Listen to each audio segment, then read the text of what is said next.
Truth or Consequences City Commissioner Candidates Forum, organized by Sierra County Indivisible and broadcast from the TRC Civic Center by radio station KCHS with the support of GPK Media.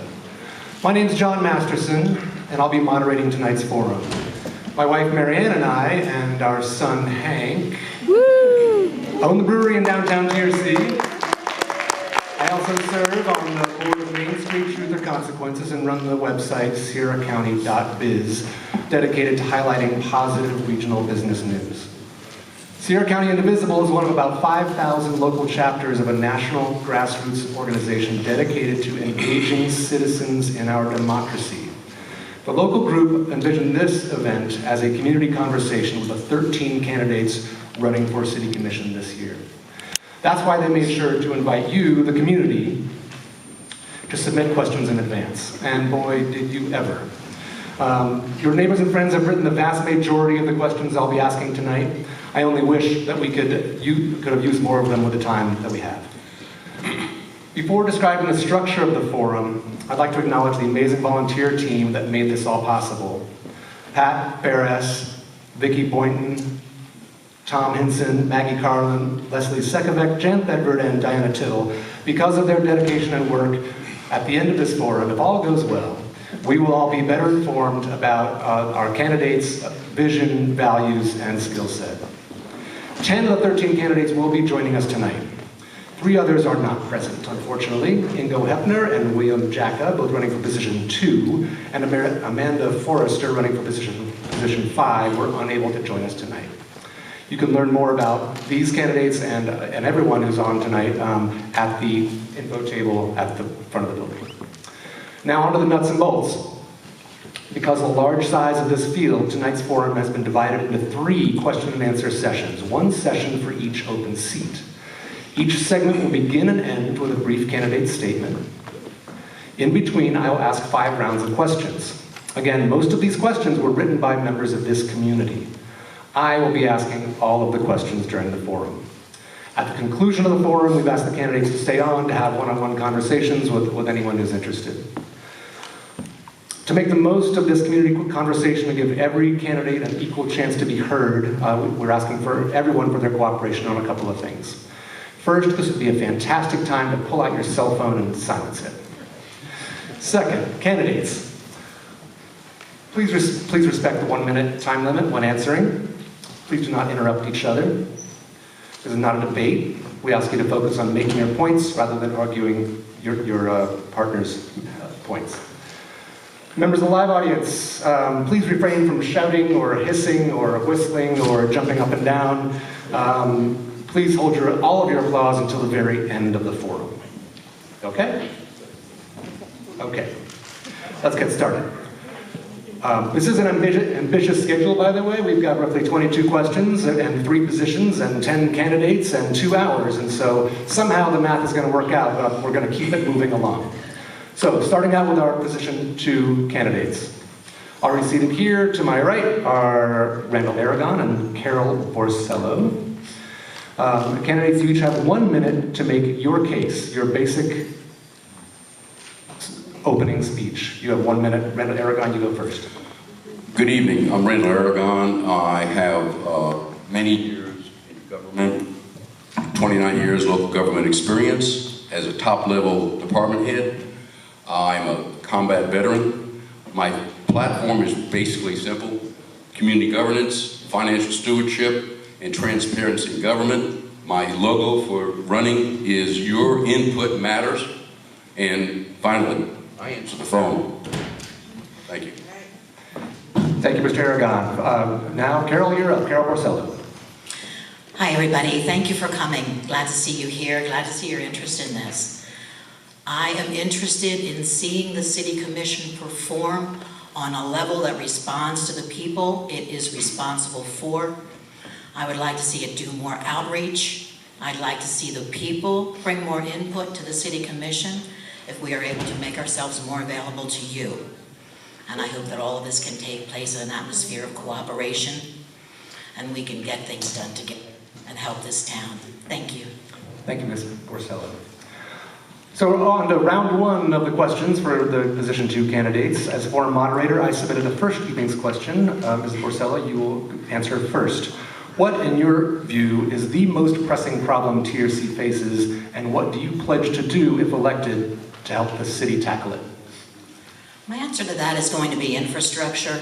We don't look over our coffee and see skyscrapers, but we're not seeing Geronimo lying in the mud next to us yet either. We need to have a program in place that is going to lift us up, that is going to replace the pipes, the streets. It needs to be accountable. It needs to be priced comfortably for everyone involved. We need to secure the money. One of the ways I see us doing that is there is a new federal program out called the Opportunity Zone. We can apply for federal funds and ask the government to help us match some of the loans we already have and reach out, get some of that money, put some of our money in, and work the magic that this town works on us. Thank you. Mr. Aragon, same question. Number one pressing problem and what you pledge to do about it. We have an infrastructure concern. Our infrastructure capital improvement plan had about 8 items. One, of course, is water, and moves on to water. And then we have the lighting and the Faux Street improvement plan. We definitely have an infrastructure issue. We have neglected it for so many years. I mean, you just can't fix this overnight. It has to happen over a long term. And with my experience, I assure you, I have worked and I know what works, what doesn't work, and what shows promise, and with that, we can make good things happen. Thank you, Mr. Aragon. Moving on to round 2, which is also a single question posed to both of you. In this case, Mr. Aragon, you're going first. This is a question from the guide team of Sierra County Indivisible, the organizers of this forum. It focuses on transparency. In addition to soliciting public comment at commission meetings, how and when do you plan to involve residents in the commission's decision-making process? John, that's a great question. My first platform issue or idea, vision, is community governance, which is actually community-oriented government.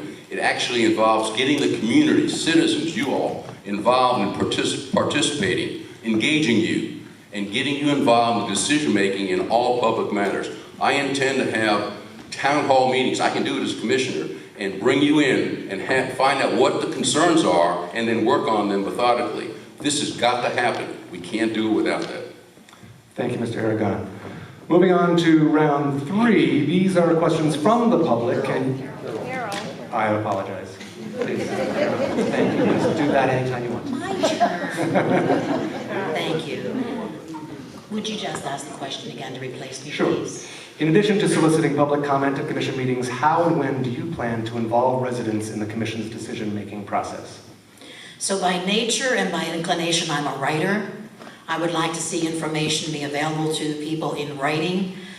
Not everyone has the web, but there has to be a way to communicate. Perhaps I could have an article in the paper, and I would like to get the information in the packets, the plans on the agendas, get some detail around them so we understand the ABC of the major points. Then once people are interested in unlocking those points, they can come to the meeting, have their commentary.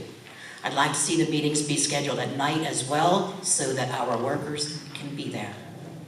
Thank you. Now I'll move on to round 3. These are individual questions, one for each of you, that the members of the public submitted. Ms. Borsella will begin. This question is from Linda DiMarino, the Executive Director of Main Street Truth or Consequences. She points out that a portion of the property taxes that the county collects from TRC residents is designated for flood control. Now, these funds are spent largely in rural areas. Given this reality, do you see any way for the city to address the problem of flooding, especially in our historic downtown? So far as I know, there are plans to address it with the pipes being replaced. We need the money to do that, and we need the wherewithal to get that process, that program, going as soon as possible. Other than having the most enormous bird baths in the world, we have to get our Lake Clancy and so on dry. I do not have specific plans. I will study it, I will look into it, and I'm a heck of a researcher. Thank you. Mr. Aragon, you got a different question. Sue Wired, Vice President of the Sierra County Arts Council, asks, if elected, what will you do to help the city promote tourism? And please address the specific messaging and also what sort of communication channels you think will be the most effective. It's a good question, John. You know, going along with my community governance, community-oriented government, we need to have a committee that works with that. And I know Linda and her crew are really doing an excellent job, but we really need to get out there and touch the right people to bring in new ideas, new blood, to figure out what we can do to enhance our tourism. We're a retirement mecca. I know we've heard that from others, but we also are a tourism mecca also, and we need to work on that. So bringing the community together, I want to know what's going on. I want to have new people thinking and bringing that new blood to figure out what we should do to make good things happen. Thank you, Mr. Aragon. I'll move on now to round 4 for our position 2 candidates. This question is on infrastructure, and it comes from Kathleen Sloan, an investigative reporter and publisher of the county's new online newspaper, the Sierra County Sun. The Sun has graciously permitted us to reprint the mini profiles of all the commissioner candidates, and if you haven't picked up your copy yet, they are at the table at the front. Mr. Aragon, you're responsible first, and Ms. Borsella, you will follow. It's a fact that the city has increased the sewer and solid waste rates 5% a year since 2017 with no sunset in sight. It looks like the water rates will be going up 55% soon. Residents already pay above the state average for electricity, and so Kathleen's question is, what can city government do to keep utility rates from going even higher as it deals with years of deferred maintenance and repairs of our city infrastructure?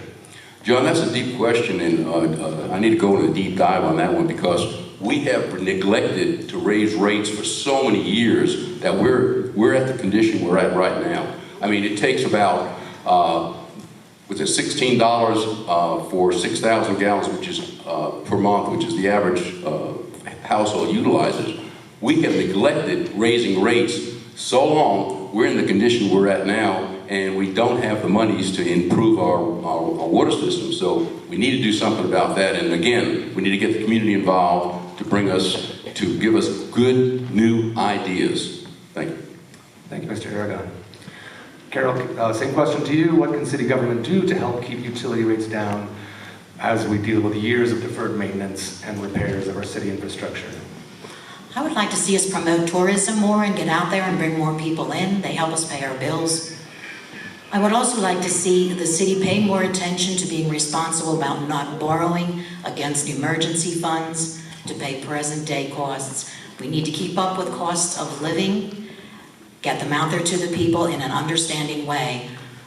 We have to pay attention to what's going on in the bank account. It has to be as transparent as everything else is going to be about this new city commission. And we need to know how we can control that by watching and taking charge. Thank you. I will move on now to round 5. This question goes to both of you again. Ms. Borsella, you will answer first. Fiscal responsibility is the theme of this last round of questions. It is a fact that a high percentage of TRC residents are older or suffering from disabilities or do not have college degrees or all of the above.